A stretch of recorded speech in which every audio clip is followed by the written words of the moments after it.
My name is Elias Rourke, and the last time I saw my children, they were standing in a courtroom, smiling, not with pride, but with relief. Relief that I'd finally been silenced.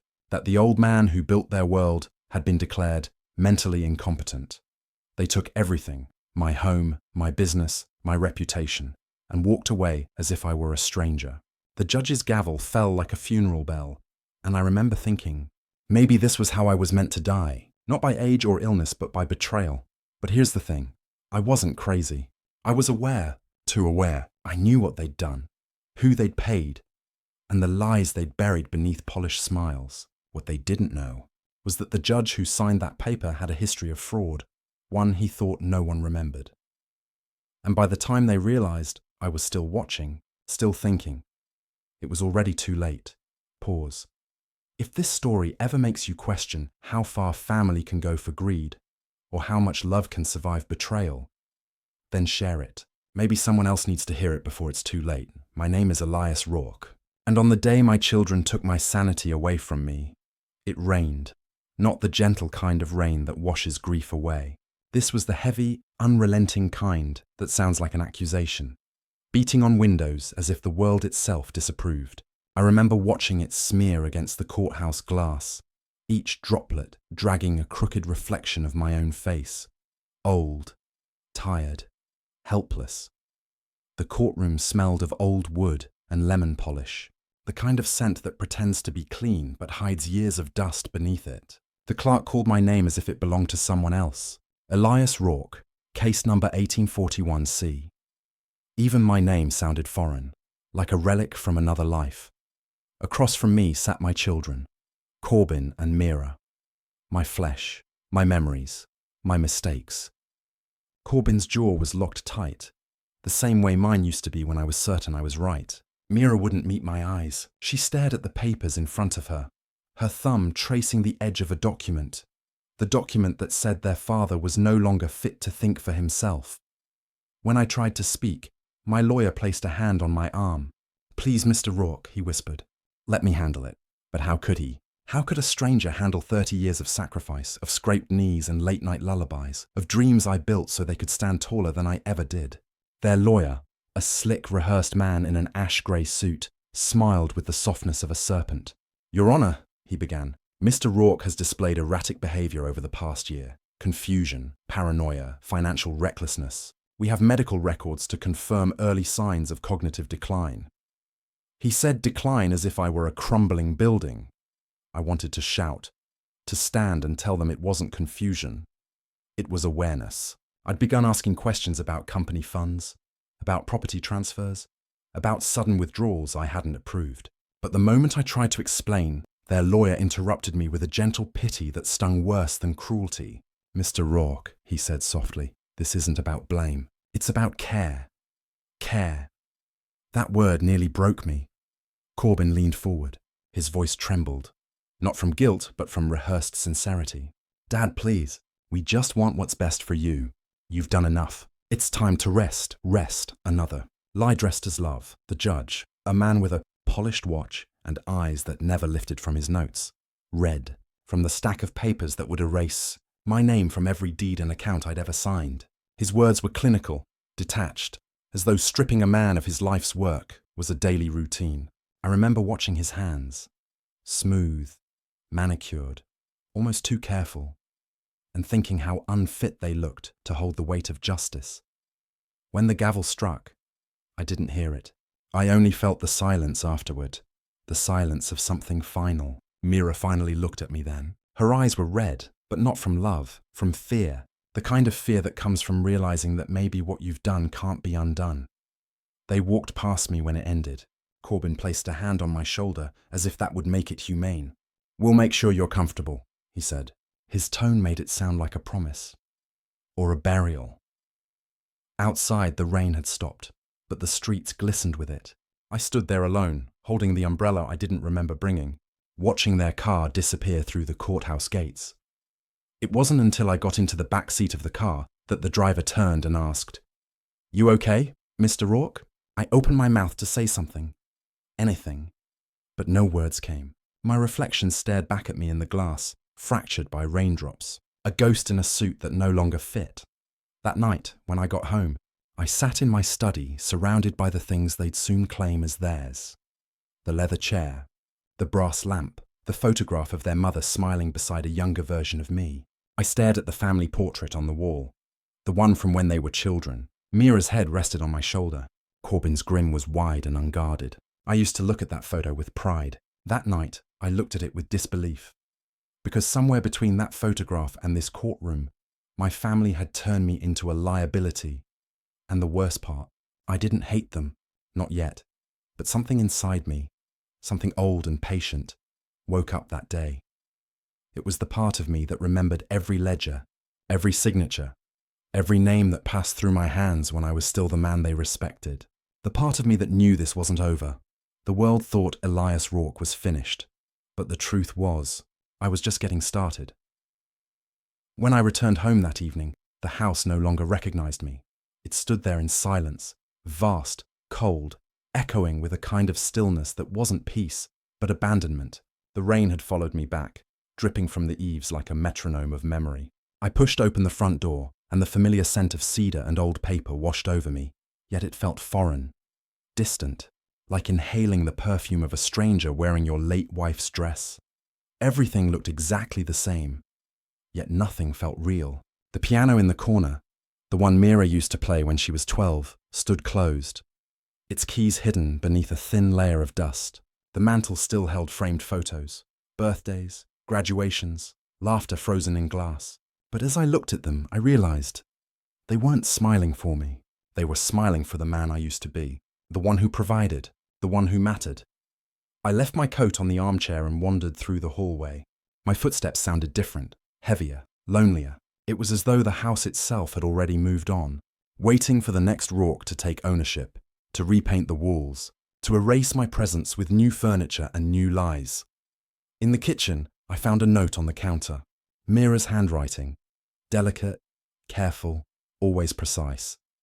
Dad, we've arranged for someone to help around the house while you rest. Please don't worry about bills or management. Corbin will handle everything for now. The words might as well have been a gravestone inscription. While you rest. That's what they called this exile. Rest.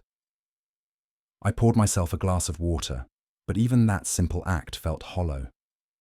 The pipes groaned, the water ran cold, and I stared at my own hand trembling against the glass. It wasn't age that made it shake. It was fury, coiled tightly beneath the skin.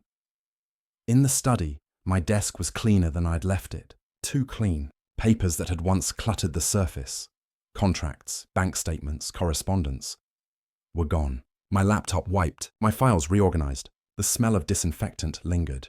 Someone had been here.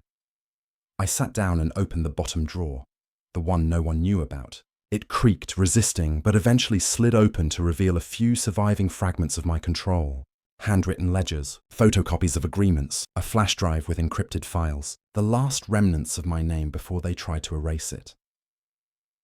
As I flipped through the papers, I began noticing something strange. Dates didn't match. Signatures, mine, appeared on transactions I never made. Property deeds had been shifted into temporary trusts under Corbin's management. It was all so meticulous, so carefully crafted to look legitimate. They hadn't just stolen my power. They had rewritten my reality. A sound startled me, the faint creak of the hallway floorboards. For a moment, I thought it was my mind playing tricks again. But then I saw her shadow through the glass door, the housekeeper they'd sent. A young woman, maybe in her late 20s, polite smile, neutral voice. "Mr. Rourke," she said, "your daughter asked me to check if you've eaten." I nodded, forcing a smile that didn't belong to me. "Tell her I'm fine." She hesitated, then added softly, "She just wants you to be comfortable, sir." Comfortable. The same word their lawyer used, the same tone Corbin used in court. I thanked her and watched as she disappeared down the hall. Her shoes made no sound. Even she was trained for silence. When she was gone, I looked back at the ledgers, at the faint ink of my supposed approval. I traced the forged signature with my finger, feeling the shape of my own name. Mutilated, distorted. That's when I heard it, thunder, distant, rolling across the valley. It wasn't loud, but it carried something with it. A reminder, for years I'd built my empire from nothing. I'd faced competitors, crises, betrayals from business partners. But I'd always believed blood was sacred, that my family was immune to the rot of greed. Now, sitting in that half-lit study, surrounded by ghosts of laughter and forged papers, I realized the truth. The people who destroy you are rarely strangers. They're the ones who know where you keep your keys. The grandfather clock in the hallway chimed midnight. I didn't move. I sat there, staring at the fire that had long gone cold, whispering to myself, "They think I'm finished. They think I've surrendered." But I hadn't. Not yet. I reached for the phone and dialed a number I hadn't called in years. Donovan Hale, my oldest friend. My business partner before Corbin took over. If anyone could help me see what was missing, it was him. The line rang twice before his voice came through. Cautious, familiar. "Elias, it's been a long time," I hesitated. "Too long," I said. "Donovan, I think something's wrong." A pause. Then the quiet sigh of someone who already knows. "Yeah," he murmured. "I've been meaning to call you too." That was the moment I realized. Whatever had been done to me wasn't over. It was still happening, just hidden behind polished smiles and perfect signatures. And as the storm outside began again, tapping its cold fingers against the window, I knew this house, my house, might have forgotten my name, but I hadn't forgotten theirs. I barely slept that night. The rain had softened to a whisper, a slow drizzle that seemed to murmur secrets against the windows. I sat in the dim light of my study, the phone resting beside me, waiting for dawn, and for Donovan's call. He phoned just as the sky began to bruise with the first grey hint of morning. His voice when it came was rough with fatigue but steady. "Elias, we need to talk, but not on this line." There was a pause, the kind that says more than words can. "Meet me at the old pier, just past Willow Creek. Sunset." It was the same place where we used to discuss business deals back in the early years, back when I still believed in friendship as something incorruptible. The day passed slowly, like a sentence I was serving. Every sound in the house, the ticking of the clock, the faint creak of wood, reminded me of the silence my children had left behind. I tried to eat, but couldn't. Every bite tasted like the paper of those legal documents that had condemned me. By the time evening came, I found myself standing in front of the mirror, tightening the same grey coat I'd worn to court. My reflection looked older than it should have, not by years, but by betrayal. Still, there was something sharp in my eyes again, something alive. The drive to Willow Creek was quiet. The world outside was a blur of wet roads and dim headlights. When I reached the pier, the wind carried the scent of salt and wood rot, the kind of smell that clings to memory. Donovan was already there, leaning against the railing, his coat collar turned up. His hair had gone whiter, his shoulders more stooped, but his eyes still carried that restless spark of intelligence I'd always trusted.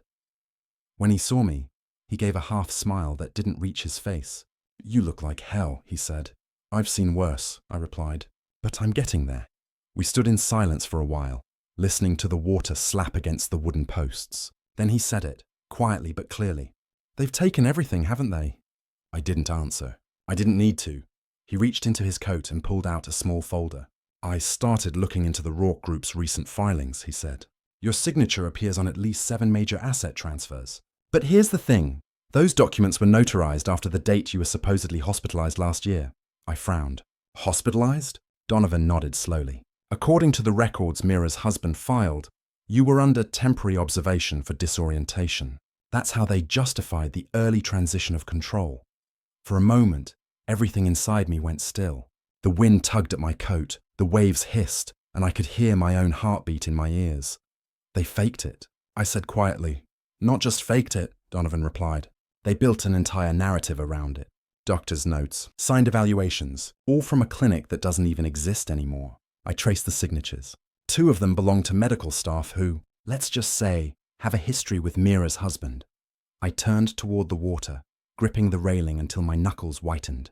"So it's true. They planned this." "Every part of it," Donovan's voice softened. "Elias, I think it's bigger than just them.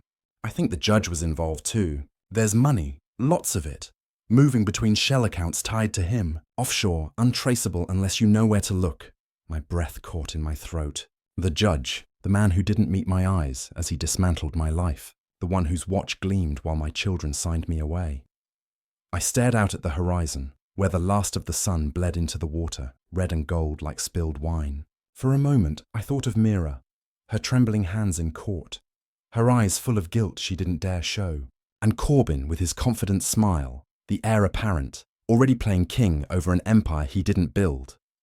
Why? I asked. Donovan, why would they do this? He sighed. Because power doesn't change people. It just shows you who they were all along. His words hung in the air like smoke. We spoke for hours after that. Names, accounts, timelines. I listened, every detail cutting deeper. By the end, the folder he'd given me was damp with sea mist and my own sweat.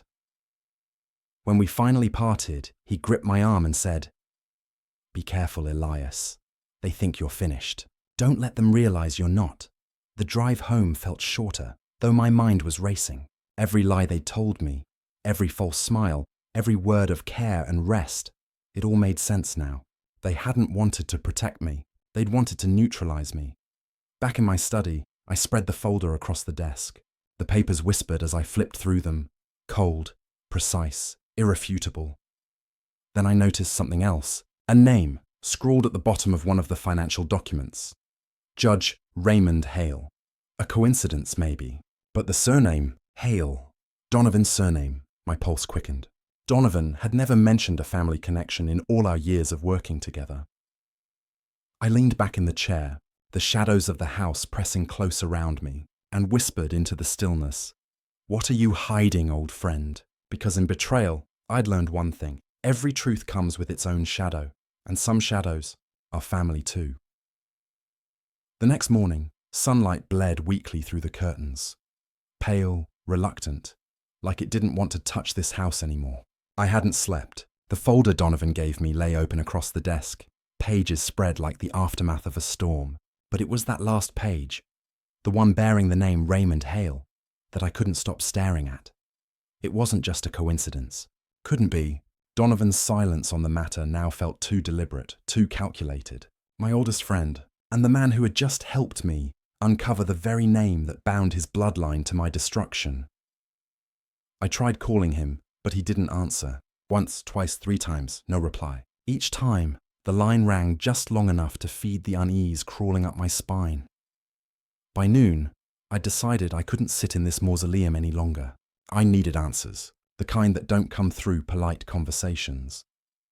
The courthouse wasn't far, but walking through its corridors again made my stomach tighten. The same faint hum of fluorescent lights, the same echo of footsteps bouncing off marble floors. But this time, I wasn't the defendant. I was the ghost returning to haunt the living. The clerk at the records desk looked up when I approached. "I'm looking for case files on Judge Raymond Hale," I said. She blinked, nervous. "Sir, I'm not sure. I'm aware of confidentiality," I cut in softly, forcing a polite smile. "But I'm also aware that Judge Hale's license was suspended last year pending investigation. I just want public records, rulings, complaints, financial disclosures." She hesitated, then nodded slowly. "Wait here." It took an hour. When she returned, she handed me a thin folder with trembling fingers. "You didn't hear this from me," she whispered. I opened it right there under the buzzing light. The ink smelled fresh, probably copies just made, but the story it told was old. Falsified rulings, undisclosed payments from corporate accounts, offshore transactions under false identities, and one name appeared in connection to multiple wire transfers. The Rourke Foundation. My foundation. That was the final confirmation. My children hadn't just turned the judge against me. They'd bought his cooperation using funds they'd stolen under my own signature. The irony was poetic. Outside, the afternoon sun glared like judgment itself. I stood on the courthouse steps and felt something I hadn't felt in months. Clarity. The kind that burns. I spent the rest of the day digging through old contacts. People I hadn't spoken to since stepping down. Some hung up on me. Some feigned ignorance. But one, an old accountant named Vance, agreed to meet at a quiet diner off Maple Road. Vance had been with me through everything. Expansions, acquisitions, even the merger that made Corbin's career. When he walked in, his eyes darted around nervously before settling on me. "Elias," he said under his breath. "I shouldn't even be here." "Then make it count," I said. He slid into the booth and pulled out a flash drive. What I'm giving you never existed, he whispered. But you should know, this wasn't just your kids. This goes higher. Hale wasn't the only judge. There were lawyers, evaluators, even doctors on the take. Who paid them? I asked. He looked me dead in the eye. Your daughter's husband. For a moment, I forgot to breathe. Mira's husband, Adrian Carr, had always been quiet, almost too composed. I trusted him because Mira loved him, because he never asked for anything. But of course, that was the trick. The ones who destroy you rarely shout while doing it. I took the drive, slipped it into my coat pocket, and said nothing. Elias, Vance added softly, if you go after them, do it carefully. They've made you look insane. If you resurface too fast, too loud, they'll crush you before you can blink. I nodded. Then I won't blink.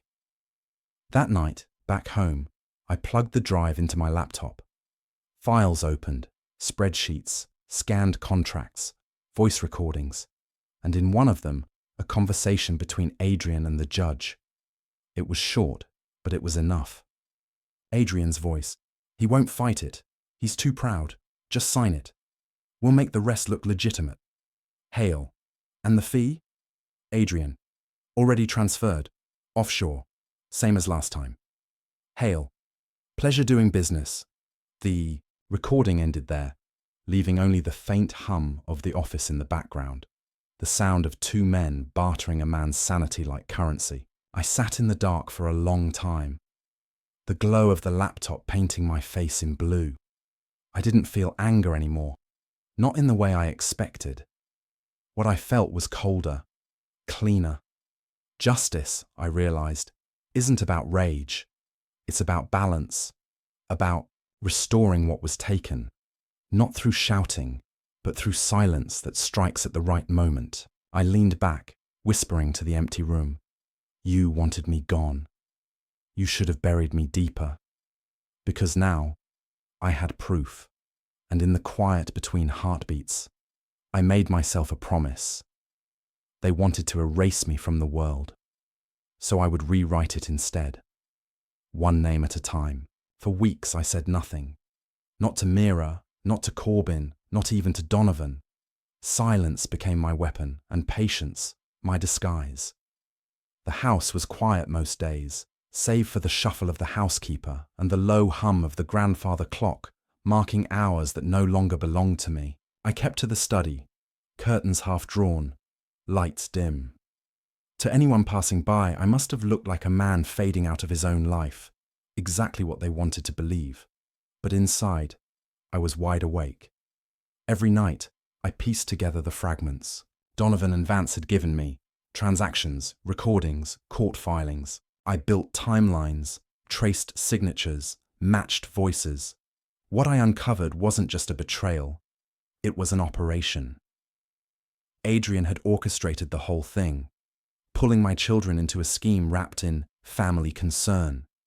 He fed their ambition, whispered fears of inheritance disputes, planted doubts about my health, about my memory. He turned their love into leverage, and when they were ready, he introduced the judge, the same one now suspended for fraud, as a man who could make things easier.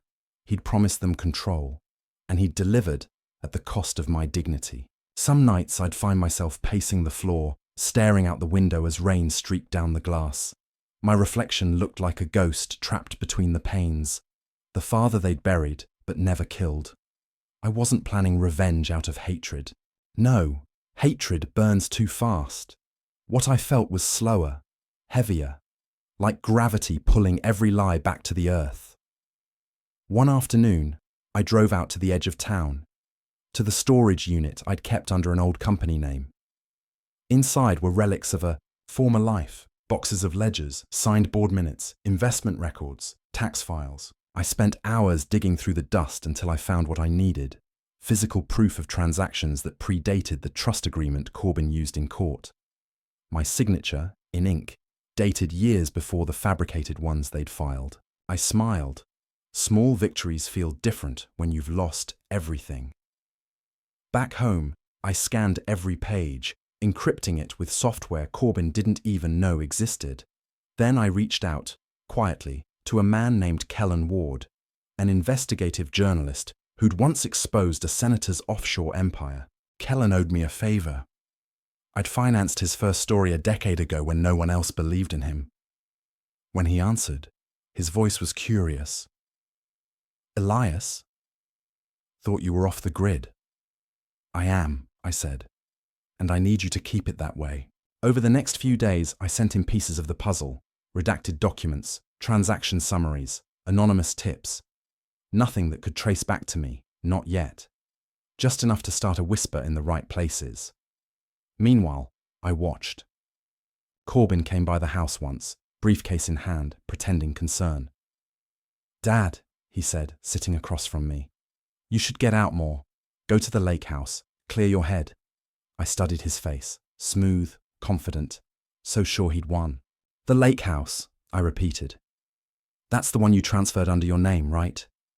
He froze, just for a second, before recovering. "It's still yours, Dad. On paper, I mean. For now." That "for now" lingered between us like smoke. I smiled. "You're doing a fine job, son. I'm proud of you." He nodded, visibly relieved, mistaking surrender for approval. I watched him leave, my reflection in the window overlapping with his. 2 generations, one destroying the other, both pretending it's for love. After he was gone, I sat back and let the silence fill the room again. The same silence that used to feel like grief now felt like readiness. That night, I took out a notebook. Not for records, but for memory. I wrote down everything I could recall: dates, expressions, words they used, the tremor in Mira's hands the day of the hearing. I wasn't documenting anymore. I was building testimony, not for the courts, but for the world. Days passed. The story began to leak. Quietly at first. A small piece in a local outlet questioning the legitimacy of the judge's rulings. Then another, an editorial about the ethics of guardianship abuse. Within a week, the name Raymond Hale resurfaced in headlines again. By the time Mira called me, her voice was shaking. "Dad, have you seen the news?" I let a pause hang between us. "I try not to these days," I said softly. She swallowed hard. "They're saying Judge Hale was under investigation for falsifying mental health rulings. Some of the names on his cases, they match yours." "I'm sure it's just coincidence," I murmured. "You know how people talk, Dad," but I hung up before she could finish, because I could hear it in her voice, the first crack, the sound of certainty beginning to break. That night, I walked out onto the balcony. The rain had finally stopped, leaving the air cool and sharp. The city lights shimmered below, indifferent to everything I'd lost. For the first time in months, I didn't feel like a victim. I felt like a man remembering who he was. And beneath that calm, patient exterior, the storm I'd been holding back was ready to move. It started with a rumor, then a whisper, then a headline that changed the temperature in every boardroom that still carried my name. By the second week of December, the story had spread beyond the local outlets. The Rourke Trust scandal, one journalist, called it, though no one yet realized how deep the fracture went. The judge's arrest, the missing audit trail, the mysterious transfer of power inside Rourke Holdings. It was all too clean, too quiet. And the silence around it became the loudest part. Corbin tried to contain it. Press statements, legal threats, damage control. But corruption has a scent. Once the air carries it, there's no taking it back. He called me one evening, voice tight with panic hidden behind his usual calm. "Dad, you need to stay out of this. The media's running wild with half-truths. We're handling it." "Are you?" I asked. "Yes," he snapped. "We're handling it. I just need you not to—" "To what?" I said quietly. "Not to exist?" Silence. Then the line went dead. That silence told me everything. He was unraveling. The next morning, I received a message from Kellen. Just a single line. "They're moving assets offshore. We've got them mid-transfer." It was a setup. I knew it. Corbin and Adrian were trying to erase the trail before the regulators got wind of the details. But what they didn't know was that I'd already planted the files in 3 different servers, under 3 different pseudonyms, one of which was currently being reviewed by a compliance attorney at the SEC. I wasn't trying to destroy my family. I was trying to wake them, even if it meant fire. Still, I couldn't help but feel something break inside me when I saw Mira's name appear in those same transactions. She wasn't innocent, not anymore. Whether she'd been coerced or convinced, she had signed off on the very documents that had locked me away. I stared at her signature for a long time. The curl of her M, the slope of her A. How easily love can become a weapon. That evening, Donovan visited. He looked older than I remembered. Tired, maybe frightened. "They're calling it an internal audit," he said, setting down a file on my desk. "But it's a cleanup job. Corbyn's trying to bury anything that leads back to the guardianship hearing." I opened the file. Inside were emails between Corbyn and Adrian, coded but clear enough. Mentions of finalising the containment strategy, discussions of offshore entities, a payment trail to the judge's intermediary. Donovan poured himself a drink. "You know, Elias," he said softly, "you could have walked away, retired quietly, let them have it." I looked up at him. "And what lesson would that teach?" He smiled faintly. "That mercy's cheaper than revenge." I shook my head. Mercy's wasted on the arrogant. Outside, the wind picked up, rattling the windows like fingernails against glass. I felt the storm before it broke. The following week, subpoenas began to roll out. Not to me, but to them. Corbyn, Mira, Adrian, the board. Each one carrying the weight of quiet justice. The SEC wanted answers. So did the press.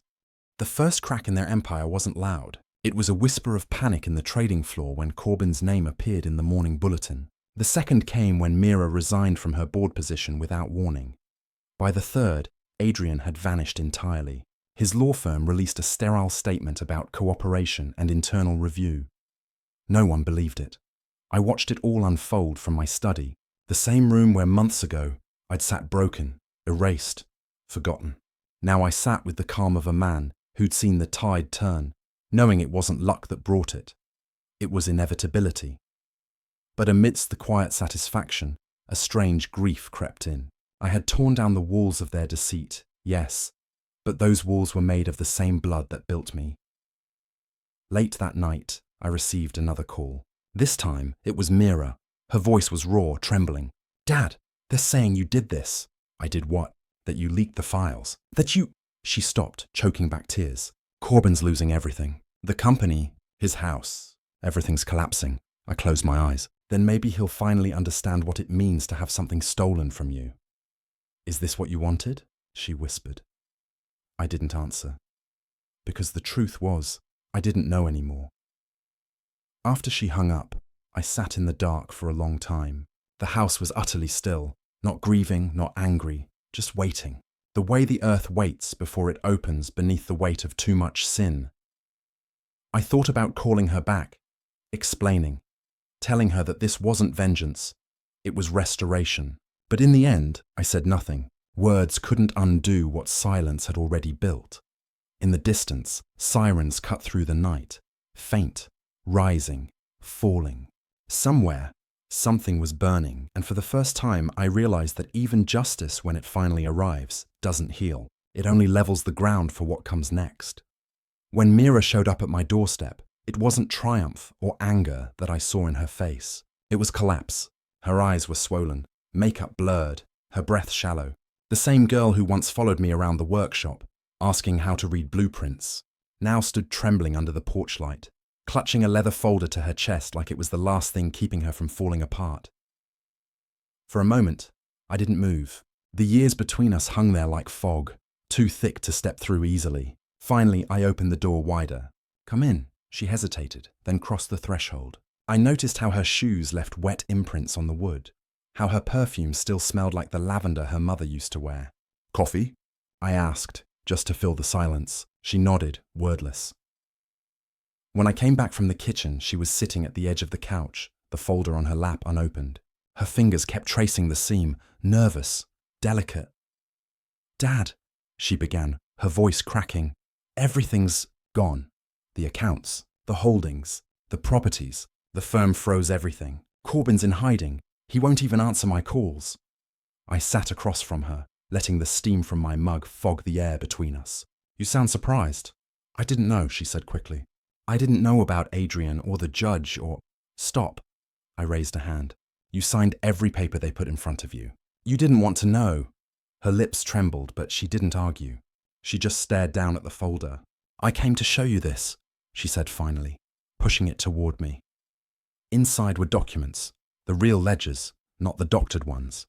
Adrian's accounts, Corbin's shell companies, the offshore transfers, everything. But there was something else tucked between them. A letter.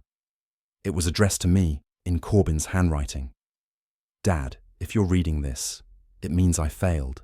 You were right about Adrian, about everything. I just wanted to protect what you built, not destroy it. But somewhere along the line, I forgot what family was supposed to mean. Tell Mira I'm sorry. Tell Mom I tried." I read it twice before looking up. Mira was crying silently, both hands clutching her sleeves. "Where did you find this?" I asked. "In his office," she said. "He left it on his desk when he disappeared. They're saying he fled the country. I don't think that's true." Her voice broke on that last word. I set the letter down and leaned back, the weight of it pressing on my chest. "He's not gone, not yet. People like Corbin don't vanish. They regroup." She looked at me then, and there was a new kind of fear in her eyes. "You sound like you know what comes next." "I do," I said quietly, "because I've been where he is now." She shook her head. "No, Dad, he's different." "He's desperate?" I interrupted. "Cornered?" Full of regret but too proud to face it, her silence answered for her. For a while, neither of us spoke. The rain outside had turned gentle, tapping softly against the window. The old grandfather clock in the corner filled the silence, its tick echoing like a heartbeat neither of us trusted. Then Mira whispered, "I wanted to make it right." I looked at her. "And you did." "You came back," she nodded, wiping her eyes. "But it doesn't change what we did to you." "No," I said. "It doesn't." She stood, suddenly restless, and walked to the window. "They're calling it fraud, embezzlement, abuse of guardianship. A dozen charges I can barely understand. I gave them everything I had, all the files. They said they'll reopen your case. That judge won't be the last one to fall." Her reflection looked like a ghost against the glass, the light carving her features in pale gold. She looked older than she should, like the guilt had aged her faster than time could. "I never wanted this," she whispered. "I know," I said softly. "You just didn't stop it." When she turned, tears streaked her cheeks. "Can you ever forgive me?" I didn't answer right away, because forgiveness, I realized, wasn't a single act. It was a process, a long, painful unwinding of everything bitterness had built. I walked to her, placed a hand on her shoulder. Her body trembled under my touch. "Mira," I said, "forgiveness isn't about pretending it didn't happen. It's about making sure it never does again." She nodded, eyes glistening, and in that moment, just for a heartbeat, I saw the little girl she used to be. Before she left, she turned back from the doorway. "What will you do now?" I looked around the house. The dim lamplight, the half-empty shelves, the echoes of a family that used to fill it with noise. "Finish what I started," I said, "and maybe learn how to sleep again." After she was gone, I unfolded Corbin's letter once more. My son's handwriting looked fragile, human, no longer the mark of a man drunk on power. And as I traced each word, a strange thought came to me. Maybe this wasn't revenge anymore. Maybe it was penance, mine as much as theirs. Outside, dawn began to rise through the rain clouds, bleeding light across the horizon. For the first time in years, it didn't look grey. It looked clean, but I knew better than to call it peace. Peace doesn't come after storms like this. It waits for the last reckoning, and I had one more left. There's a strange quiet that follows destruction, not the peace you pray for, the kind that hums under the ribs, like the pause between thunder and the echo that follows it. I'd lived long enough to know that silence rarely meant calm. It was the sound of truth settling into place. 3 months had passed since the investigations began. Corbin's empire, once so polished, so untouchable, now lay in shambles. The press called it the fall of Rourke Holdings. The board had dissolved. The trust was under federal review. Every document I'd once been locked out of was now public record, dissected, exposed, stripped of its dignity. I should have felt satisfaction. Instead, I felt hollow. Every morning, I woke to the same sound, the clock ticking in the hall. I'd begun to realize it wasn't marking time anymore. It was counting what I'd lost. Then, one evening, a letter arrived. Hand-delivered, no return address. The handwriting was unmistakable. My son's. I sat at the desk in my study, the same desk where this all began, and read it under the amber light of the lamp. Dad, I don't know where to start. I didn't run. I stayed. You taught me once that a man faces what he's broken, even if it breaks him twice. Adrian's been arrested. The judge's case is unraveling fast. I'll be called to testify soon, and I'll tell them everything about the guardianship, the transfers, the lies. But before that, I needed to tell you something no court will ask me about. I'm sorry, not for getting caught, for becoming someone you'd be ashamed to call your son. I told myself I was protecting you, from yourself, from bad decisions, from decline, but that was never the truth. The truth is, I was protecting the part of me that couldn't stand to see you still in control. You were the standard I could never reach, and envy disguised itself as concern. If they take everything from me, so be it. Maybe I deserve it, but I want you to know, I never stopped being your son. I just forgot how to act like one. Corbin. The paper shook in my hands. I read it once, twice, then folded it slowly, pressing the crease down like sealing a wound that would never close. I don't know how long I sat there, only that the light outside dimmed until the house fell into shadow.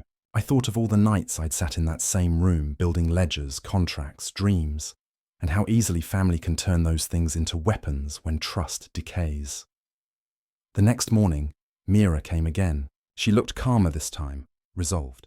They dropped your guardianship case, she said. You're fully reinstated, legally, financially, everything, I nodded, silent. She studied my face for a long moment. You're not happy. Happiness doesn't come from a verdict, I said quietly. It comes from what we do after.